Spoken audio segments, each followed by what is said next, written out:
Hello, everyone. I'm Brenda Murray, and this is Studio 56. And today I'm going to be chatting with Bryan Jernigan about abstract art. Bryan is an award-winning abstract painter and an instructor from Virginia who's been teaching abstraction for more than 20 years. He teaches Impressionist pastel and abstract acrylic workshops at the Arts League of Alexandria, Falls Church, which is Falls Church City Arts, Vienna Art Society, and also the Arlington Artists Alliance. And so today, Bryan's going to show us some examples of his abstract work, and we will have a live Q&A. So, Bryan, could you please turn on your camera? Happy to. Thank you for having me. There he is. Welcome, welcome, welcome. So excited to be chatting with you about abstract art. I really don't know anything about abstract art. I have to be honest. I don't make abstract art myself, and I didn't really study it in university other than the survey course of arts of the world. I'm going to be asking the dumbest questions. And I hope that you can inform me and teach me a little bit about it. So Bryan, if I were to sign up for a Bryan Jernigan abstract art acrylic painting class, what could I expect that you would teach me in that class? What would I learn? Yeah, I definitely would say that you would learn the fundamentals of using paint, using various mediums, also exploring different tools that are not necessarily meant for painting, but can be used for painting. So oftentimes we don't think about other things than, say, brushes and paint and palette knives and things like that. But we use all kinds of materials in order to get the paint on the surface and create a feeling or a mood. And so definitely learn from that.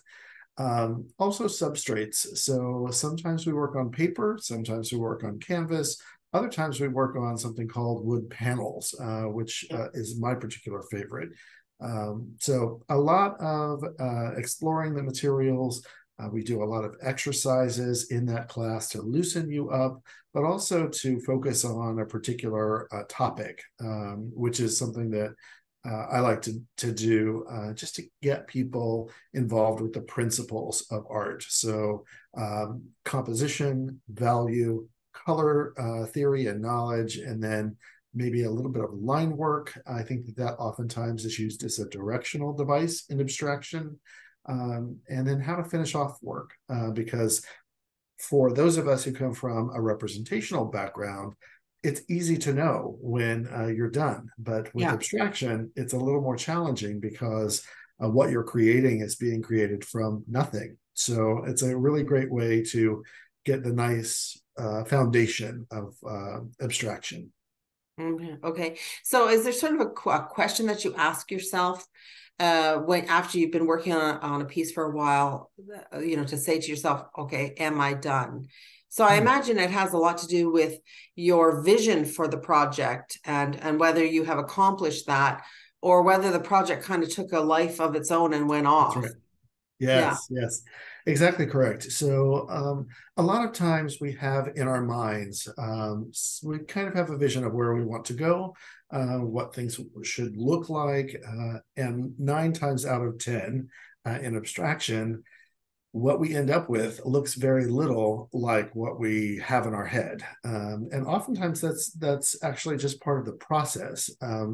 There's a wonderful background in science that says, we can imagine things that are really fantastic, but between what we have in our head and moving through our body into our hands, there's a loss of ability. We just don't have the experience to create what's in our head. But I do have a checklist of things that I like to use just to reel through as I'm making a decision as to whether I'm done or not. And the last thing on the list, it sounds very simple, but it is, do I like it? If I can say I like it, then I think that that should be satisfactory. Yeah. So I imagine, like, when you're asking a question to yourself, do I like it? you're looking at it and you're I mean, for if it were me, I would be looking at it and asking myself, do I like it enough that I would want to look at it on my wall every day? Like, is there enough Absolutely. interest there that that I think, oh, I think I really am enjoying looking at all of this. That's Yeah. right. Oftentimes, it really does start at the beginning, where we build up the surface with various marks and various types of paint and various viscosities and texture and all kinds of things that we can think of. And when we do that, we go through a process of simplification afterwards, which helps us kind of reel in the chaos, if you will, so that it gets into a form that we like. But we also want to be able to look at the work on our wall and see something different every time we look at it. There's something new that we didn't see before. So Yeah. it is a nice balance between some exuberance and expression, and then also kind of a simplification process. Mm-hmm. So, I mean, you said that often, you agree that often the painting will go off in its own direction and not kind of uh, meet the vision that you had for it at the beginning. But I imagine that as you get more experience, like yourself, that you start off with a vision and by the end you really are probably coming closer to that vision than a beginner. I do think that is accurate. So, with every painting that we do, it's sort of like riding a bicycle, or anything that we apply experience to. We get better at it, Yeah. and that is true. But even for me, I've been painting for more than 30 years, and with abstraction, sometimes I just don't get there, and it's okay. Frustration is definitely part of the process in abstraction, and it's something that I tell all my students. When you hit that frustration point, it's really important to just acknowledge it and know that you're in the right place, and that you're in the middle of the process. And from there, it's about decision making that gets you closer to what your vision is. Mm-hmm, mm-hmm. Okay. So, when you're teaching your workshop in Mexico, we're going to be going out into the town, and it's a gorgeous town, cobblestone streets, very, very colorful buildings in the Spanish colonial style, and there's a bylaw there in this town apparently that all of the buildings in the old historic center have to be painted with just 5 colors, and those colors are all warm colors. There's a terracotta and like a cadmium yellow and very reds and yellows and warm colors, all of the buildings in that town. And then there's like beautiful, a lot of stuff happening. There's the mariachi bands. There's the giant, parade characters. I forget what they're called, something ganjas. And there's fountains and there's parks and there's a gorgeous pink cathedral, and just lots of things to see when you're there. And so you're going to take the group and you're going to be showing them and walking through this town, and then we're going to take all of that, all of that impression that we've had, but how do you take that, all of that, and then translate that into something abstract on canvas? That's a hard question. Yeah, there's a lot to unpack there. Yeah. I definitely think that it's really important to take a notebook with you. It can be very small, but just to note what's catching your eye and what's making an impression on you right away. Yeah. I think that those things, they don't have to make sense to you. Just jot down an item or two that will get you started back in the studio. So I love the fact that there are vibrant colors within San Miguel, and I definitely love the feel, as you describe it, of the cobblestone streets. There are all of those things that we can bring to the work that doesn't have to look like a cobblestone street, but it elicits a feeling of Yeah. that place. And one of the things that I often tell people is, in addition to your sketchbook or a quick notebook where you can jot down items, take photos. You don't have to be a great photographer to take really great photos that will just remind you of what you saw in the place that you are in, because so often it's very quick that the impressions come to us and then leave us. So Yeah. if we have something that captures that in the moment, then we can refer back to that as well. And oftentimes, depending on what is catching your interest, you can use your phone, or you can use the old style cropping tools to crop into your photographs that you take. So you're only taking a portion of that creates a good composition, for instance, as a place to start. And I think that that's really what I like to do. I like to take an abundance of information and start cropping down into a composition that sets me on a path. And then through the modulation of values, the lights and the darks, and a little bit of the middle values, or some intense colors or something like that, we can start to create the pieces that we want, that kind of elicit the feelings that we had of the things that we saw. So it's all a process, but it's a very simple process Yeah. that is easy for just about anyone to put together. Cool, cool. All right. Well, let's turn off our cameras now, and we'll start looking at your beautiful art. And we can also take questions. If people have questions, there's a Q&A box down at the bottom that you can click on. Now let's see. There we go. All right. So I'm sorry, I don't remember the name of these pieces, and maybe, I don't know, do you remember the names? I actually don't remember the name of this particular piece, but I do remember what my goals were in it. Okay. And this is, I think this, I'm guessing this is on wood panel. Yes, that's right. Yeah. And because wood panel, I've worked with wood panel as well, and it's really great because you can be much more aggressive with it. And you've got paint on here by a palette knife, and you've scraped some off and so on. That's it. Tell me, tell me about what what is the thinking behind a piece of abstract art like this? Yeah, so the first thing that I like to do is really think about composition, but I don't generally impose composition on a piece of abstract art right away, simply because I feel like if you choose, in this instance, sort of, you can kind of see a C format. It looks like a letter C. If you were to apply that right away, the end result would feel a little flat. You haven't had time to build up the surface with interesting marks or the color studies that we've got going here. So I let that happen organically. And once you know the compositional formats that you're looking for, then you can start to see when they start to emerge. Now they don't generally emerge fully formed. Sometimes that might happen on a rare occasion. But a lot of times you see the start of one, and as you see that, then you can emphasize that a little bit more with each step that you take.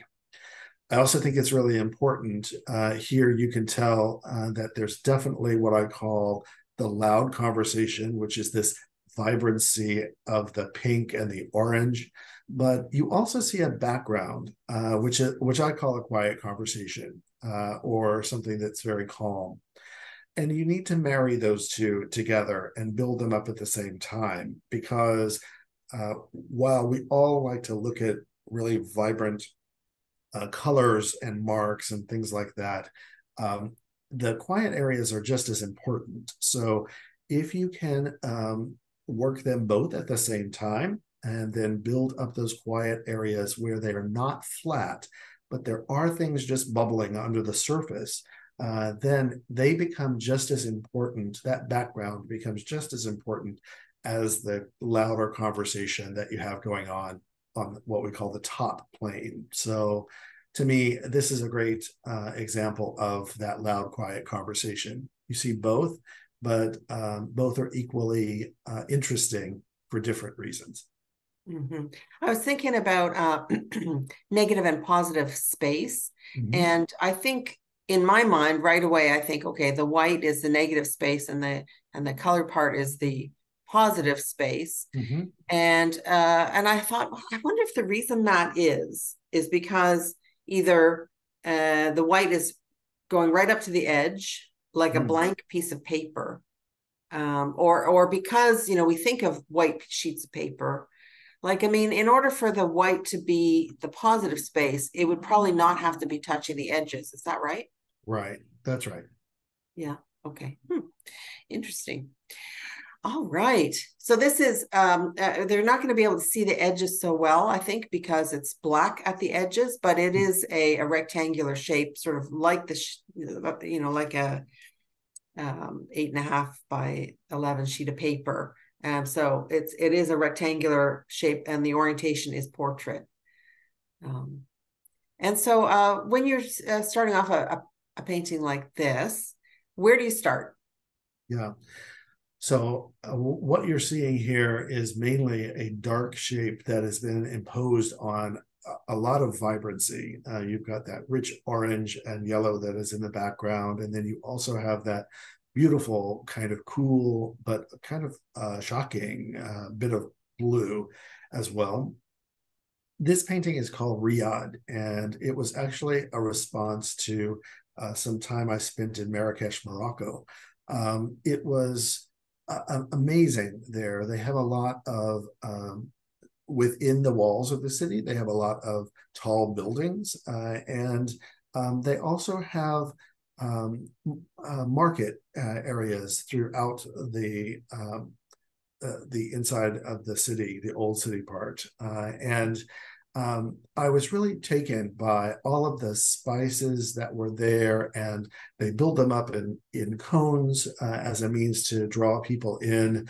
The colors of those spices were super vibrant, but yet I actually noticed that there was a woman who was buying her groceries, and she was wearing a long tunic that was this really bright blue color. And I just loved that juxtaposition between the blue of the vibrancy of her garment, and then also the spice colors that were right around her. And then as I started to work this painting a little bit more, I decided that it would be nice to separate the yellow and the blue. Some of the blue is on top of the orange, which makes a nice bit of vibrancy because blue and orange sit opposite each other on the color wheel. Right. But at the same time, I wanted to indicate a little bit of the building structure. So this dark shape came into this painting and kind of uh, brought the chaos into more of a structure. And I like the fact that it simplified what was going on here. But there was still the busyness of the market, which there were a lot of people around, and I used line work to kind of indicate that busyness. It's not just a straight line. There is line work within the dark shape. There is line work that jumps over the dark shape and into the orange itself. And I thought it just really spoke to the spirit of Marrakesh. Yeah. Yeah. Yeah. It is a very busy place. Yeah, I've been there, and it is an incredible beehive of activity in the souks and stuff. that's right. Yeah. So in some cases you have added that line work with, I think, a paintbrush and the blue line, and other cases you've scraped away the paint that was already there to make a Mhm. sort of line work. That's right. Yeah, so we use a lot of different tools in abstraction, and some of them are some of these lines. Yeah, you're very right. They're painted on. That turquoise line in the upper right-hand corner is definitely done with a brush. But for balance, I didn't take that paintbrush all the way over to the left-hand side. So I was able to use something that is a mark making tool called a watercolor crayon, or more specifically, Caran d'Ache. It's a brand, a Swiss brand. And I was able to closely match the color of the paint that I was using. So on the left-hand side, that's actually just more of a crayon or a true mark making device as opposed to paint. And I think that they work specifically in this painting together very well. So the line work at the bottom right and also within the dark shape, that's reading maybe black, but it's actually navy. Those are also mark making tools. There's a little bit of carandage that we used within the black shape, kind of right in the navy shape, right in the middle. And this kind of speaks to another tool that we have in our abstract toolbox. That when I made that line, it was actually the navy paint was actually still wet. So I was actually not marking, not adding that mark to the dark area, but because it was wet, I was actually taking that mark or that dark paint away. So that's really a subtractive technique. And we do additive techniques and subtractive techniques in abstraction all the time. So that one in the middle there is much more of a subtractive technique. Whereas the one, if you notice that those red loops that are in the white rectangle, just down on the right, those are much more additive. That paint was dry, and then I added those marks on top. So it's a nice option that we have to be able to add marks or actually cut through and what we call excavate those marks in a subtractive way. Cool. So really, this is a mixed media painting. Absolutely. Yeah. Yeah. Oh, well, that's very cool. And will people be using mixed media in during your workshop in Mexico? Yes, absolutely. I tell people, bring the requisite paints and brushes and palette knives and things like that, but be creative. Bring whatever it is that you like to paint with that's unusual and makes a different mark, because oftentimes that's what will set your work apart from everyone else's. Yeah. So interesting. So if people were interested in coming to this workshop, and I mean, I think sometimes people might think to themselves, well, I have no idea what those other materials could possibly be. Can you kind of list through some ideas about what other possible materials people could use Sure. on an abstract painting? Absolutely. So a lot of times I like to use just a plain foam roller or a foam paintbrush. A lot of times people are looking for something that makes a mark, but they don't like the fact that they can see brush strokes through by using a regular brush. But if you use an alternative tool that has no brush hairs in it, like a foam roller or a foam brush, those make great marks. They will cover things up, and yet they are much more flat in their application. Right. Mark making tools that we use a lot outside of those types of brushes would be things like graphite, charcoal, watercolor crayon, as I mentioned before. Sometimes I use something called a China marker, which is a little less. It's permanent, so it will stay wherever you place it. And then things like printmaking tools, like a brayer, for instance, it looks sort of like a regular foam roller, but it's made of harder plastic. And so it is, you get a lot of coverage if you're using a foam roller, which can absorb paint. But with a brayer, because you only get one complete roll of paint with it, it will make a solid mark. And then as it runs out of paint, it gives you some really interesting irregular edges. So those are all things that I suggest people bring. But you can also make marks with things like water. So if you add a thicker application of paint and then spray it just a little bit with water, very much like in this painting on the lower right, you get a little bit of those drips, which make their own kinds of marks that are really aided by gravity, Okay. and far less with the artist's hands, for instance. Yeah. Yeah. Cool. And so this one here, do you know the name of this one? Yes, this one is called Iris Field. Iris Field. Okay. For some reason, I'm getting a Monet. Oh, nice. I'll I'm take getting that. a Monet lily pads. Yes. Yeah, I like to explore different ways of making line, because I think line is oftentimes the way that we subconsciously follow in a painting. It's a directional device, and there are all kinds that you can make.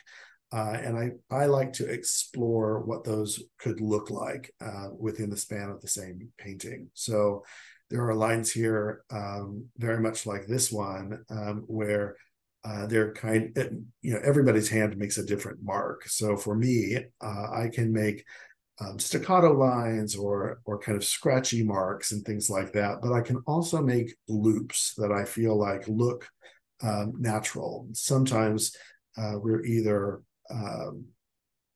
more direct line people or more loop people. And I think you can teach yourself either way, but it's those lines that come naturally to your own hand that make the most sense for you to use. Right, right. Okay. And this one, do you know the name of it? This one is escaping me at the moment. It's like right on the tip of my tongue.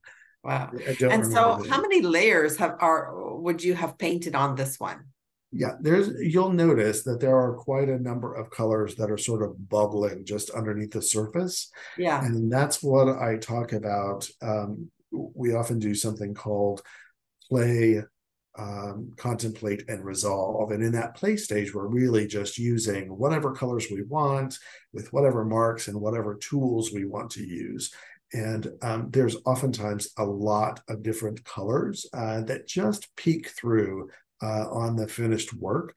And that is very exemplary, an example of what's happening here. You've got a little bit of hot kind of orange. You've got some very beautiful serene blue in the upper left. There's some green going on.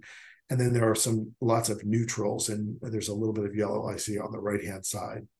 All of those things came early on in the process. And then as I moved into sort of the middle stages and then some resolving at the end, I decided to kind of pick up on this lavender color that I think works really well with. This is Payne's gray that's making that sort of navy look.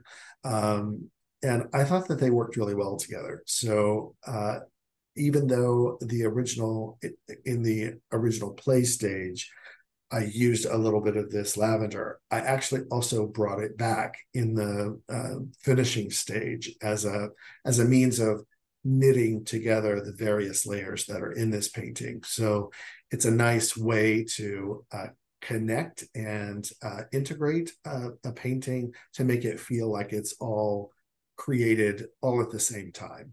So it's a Right. nice way to do that.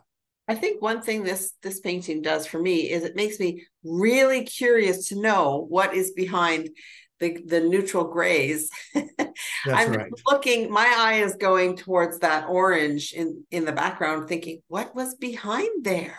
That's right. That's right. Yeah. So many times we as abstract artists want you to see what our thought process was, or what we call the history of the painting.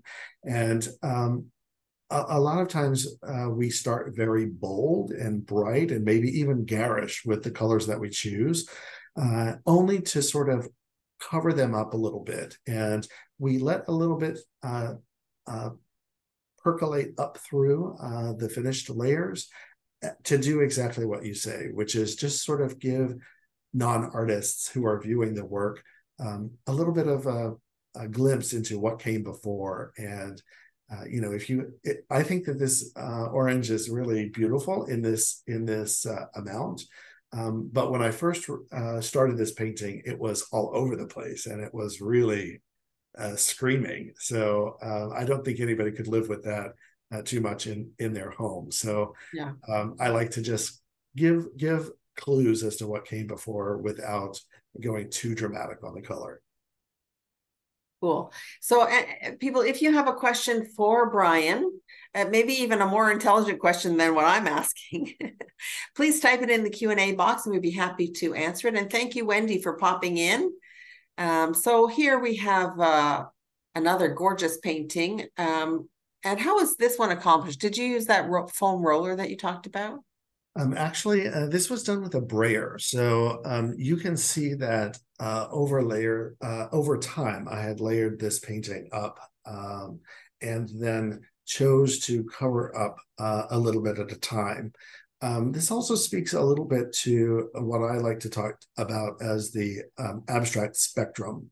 So abstraction falls on a sliding scale from representational on one side to non-objective on the other. And here we're sort of somewhere in the middle, which is my comfort zone. I like the fact that you can kind of tell that there's a horizon here. There's a little bit of a suggestion on the lower left of grasses. And then in the top third, there's a suggestion of clouds and a sky right there. I love the fact that there's a little bit of flatness, but there's also this texture that you're getting right at the horizon line. It makes it a little bit of thick versus thin paint application, which I really enjoy. And these, as you build up the layers, the brayer will not hit every crevice. And so little parts of it still emanate through previous layers. So it's a nice way to still marry the layers that came before with what's on the top. Right. So we had a question from Bianca, and she asked, could you please talk a little bit more about hard and soft edges? And I'm hoping, Bianca, that you could explain a little bit more about your question, what you would like to ask. But Bryan, does that question make any sense to you? Yeah. So as you see, maybe in this particular painting, right in the middle there at the horizon line, there's a little bit of yellow that has kind of a hard line, if you will. And then it kind of it goes off to the right in a softer way.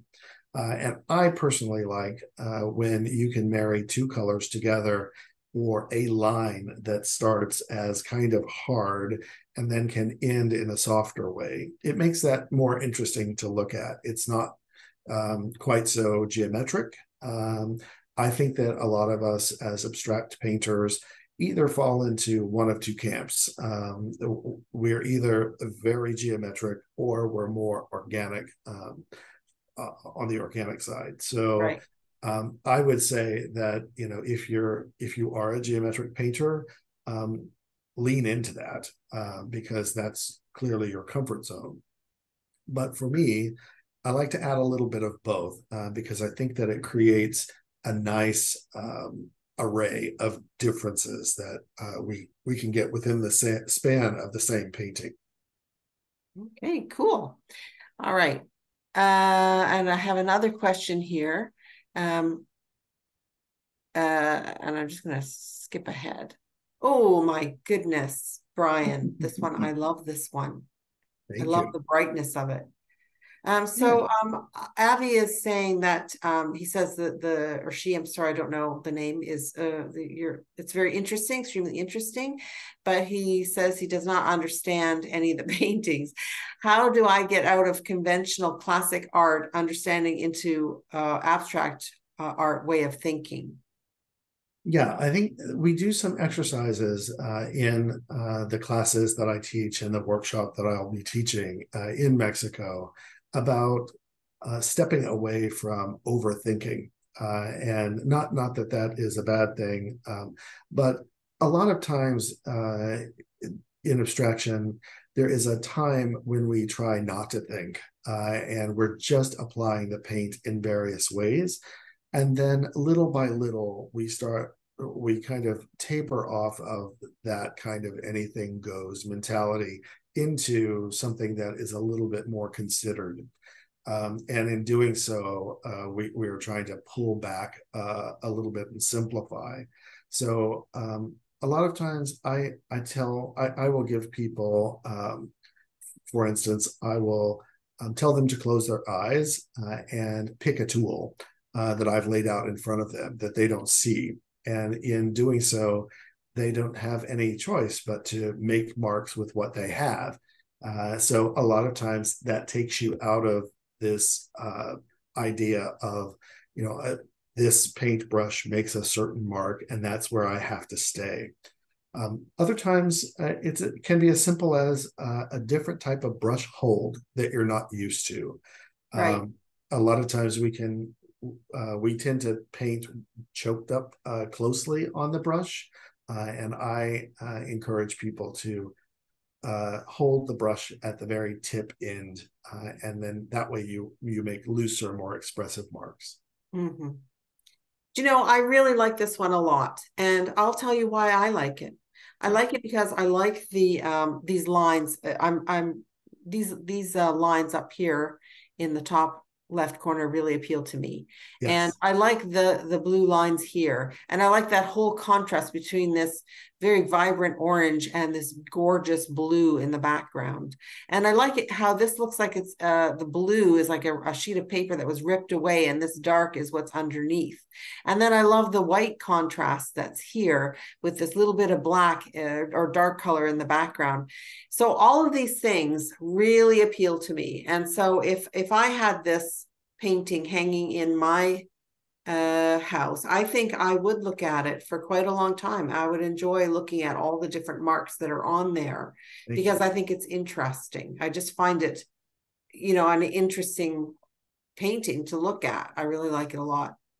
Thank you so much. Yeah, I think one of the reasons that you might be drawn to those lines in the upper left-hand corner is simply because they don't appear anywhere else. Oftentimes, we as painters, we kind of get on to something that we really like, and then we want to just follow that inclination to just do it all over the place.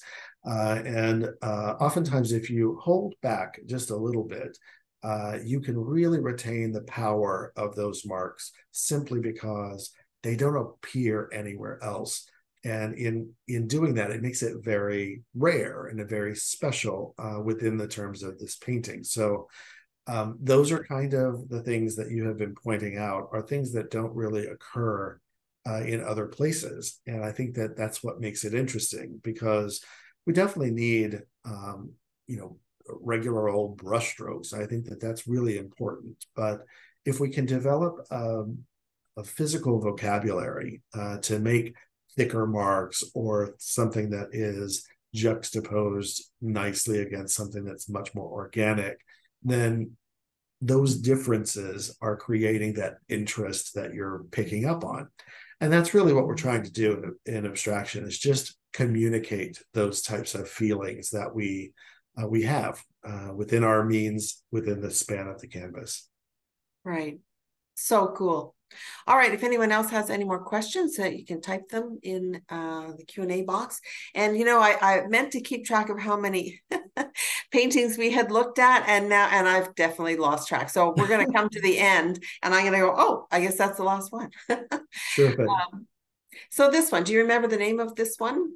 I do. This one is called Savage Garden, and I just like it because it's a really nice juxtaposition between these jewel tones, which are, in my opinion, very lush, and they elicit this feeling of like jungles and things like that, and then this sort of very soft kind of gray, what might be reading as white. Again, it's a nice way to juxtapose these kind of vibrant colors with something that is much cooler. And the composition here is really what I was after, which is sometimes called cantilever, where you have a really large shape on one side of your work, and it's balanced by something that is much smaller. And you can achieve that balance. It doesn't feel like, at least to me, it doesn't feel like this painting is going to fall over to the right-hand side, simply because it's got a little bit of that same color that's in that big shape, but juxtaposed on the far left. So it's a nice way to explore that kind of composition. And then within it, you can definitely see there's some softness here, but there's also lots of rich texture that I was building up with various tools that I use. Great. Cool. Very cool. All right. You're gonna have to tell me if any of these paintings were inspired by a place. Yeah, this one definitely is. So I grew up in Southwest Oklahoma, which is kind of a flat area of the United States. And this was they'd gotten a snow, and it was just about to break into springtime. So I was really taken by the fact that there were lots of open fields, and that those fields were still showing signs of winter. That the trees in the distance had open branches on them. They hadn't leafed out yet. And there was still a little bit of snow that was on the ground covering some of the grasses that had died during the wintertime, the fall and winter. But yet there was this feeling, you could just feel it in the air, that spring was right around the corner. So I chose to use this very light pink on a wood panel. I applied it several different layers, and then used in between, just used a nice sturdy paper towel that I would put on the pink paint, and then towel it off and allow it to dry a little bit, and then add it again as you move toward the top. So there's a nice, very subtle, but very distinct when you see it in person, gradation between where the horizon line is here and as you move toward the top of the painting. Mm-hmm. Again, lots of different tools to make these marks that we explore in the workshop. And I love the fact that there's a lot of horizontality at the lower end, but yet it's broken with these shapes that I was interpreting as trees in a vertical way, and then some softness in the open sky. Right. So I mean, I think acrylic paint is a kind of a plasticky thing. Yeah. And you can manipulate it, and you can make impressions onto it, and you can scrape it away, but you can also press something onto it and pull it away, and then have like a texture. That's it. Yes. Yeah. And back, oh gosh, 10, 12 years ago, maybe, it was what I call the height of the bubble wrap technique. Every time I turned around, I saw these impressions, and a technique can be overused, and so it's the challenge to us as artists is to take things that are being used in the moment, but to apply them in a different way, so that you might not necessarily associate it with kind of the more overused version, but you find ways to make it yours in that way. So I like that idea that it's a good challenge for students to take things like bubble wrap or paper toweling or something like that, or a stamp for some reason, and see if they can find a different way to apply it that doesn't look like what it was meant to, the mark that it was meant to be made. So it's a fun challenge. Cool. And this one, do you remember the name of it? I don't remember the name of this one off the top of my head. You could make something up and I'd never know. All right. Yeah. This one clearly is a bouquet. It was created in a class that I taught using some recognizable imagery. I work with a lovely floral designer who from time to time will send me photographs, and then we abstract from them in class. And I love this idea. It kind of harkens back to what I said earlier, which is abstraction falls on this sliding scale. So in this one, it's clearly abstract, but we can also see what our source was. And I think that a lot of people kind of strive to get here, which is much looser and yet still recognizable. And we do that within the workshop too. It's kind of it determines, where you fall on that sliding scale and where your comfort zone is. And I always tell people that whether it's a class setting or a workshop setting, my goal as a teacher is to sort of figure out where you are on that abstract scale, whether you're much more representational or if you are all the way to non-objective work. And then my job is to kind of push you a little bit out of your comfort zone so that you're exploring different ways of working. And you may be very abstract, and it might be good for you just to try a little bit of something that looks recognizable, or vice versa. You're taking I think that very I'm guessing that this is the starting point for a lot of people who have never done any abstract before, that they might, sort of be starting here, just kind of almost more impressionist, and like the impression of a thing. Yes. And then sort of trying to get more and more abstract as they go. That's it. Yeah. And this one appeals to me as well a lot because I love line. I realize about myself, I really love line. It's very hard for me to put away my black markers Yeah.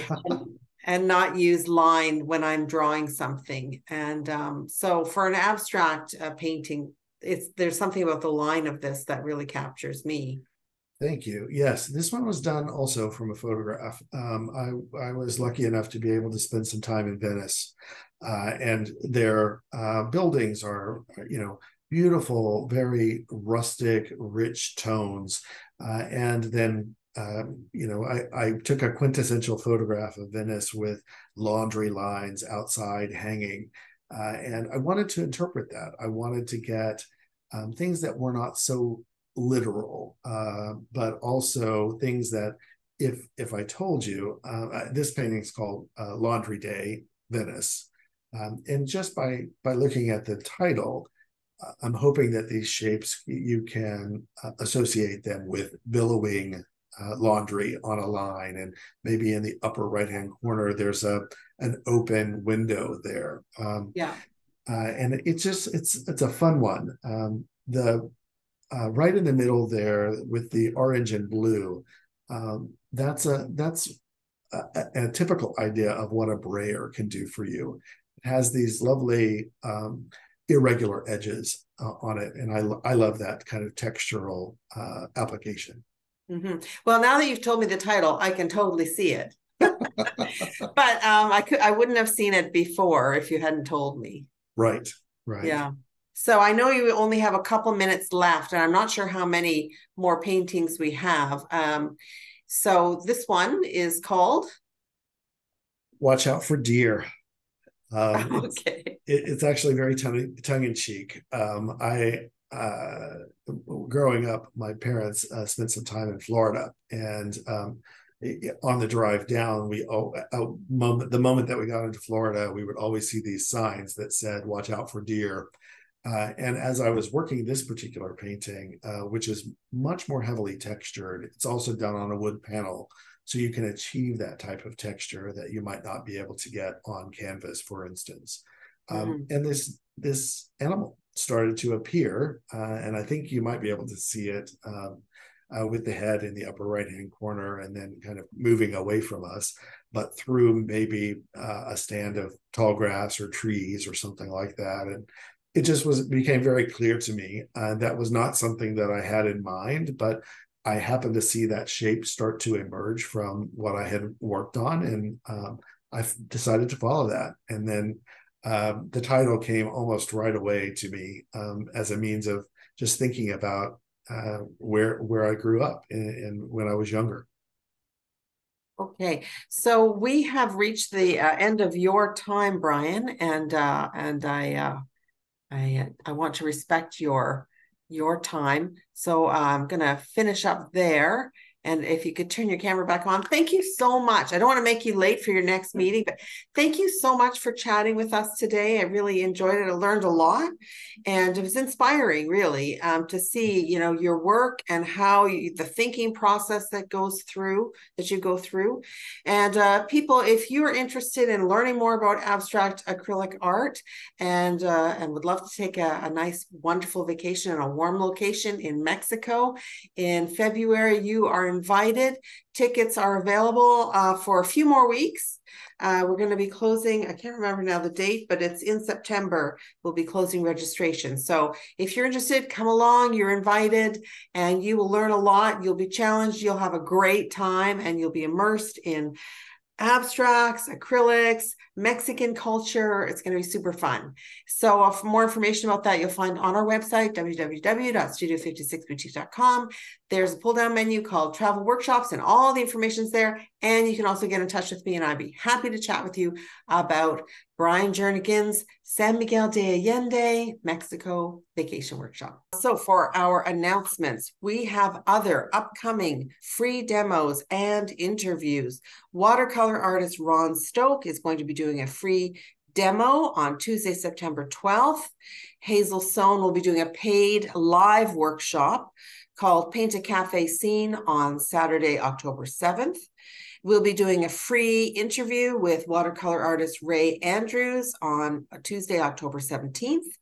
And we're going to be doing a free interview with Dutch urban sketcher Albert Kiefer, who works with alcohol markers, and he goes by House Sketcher.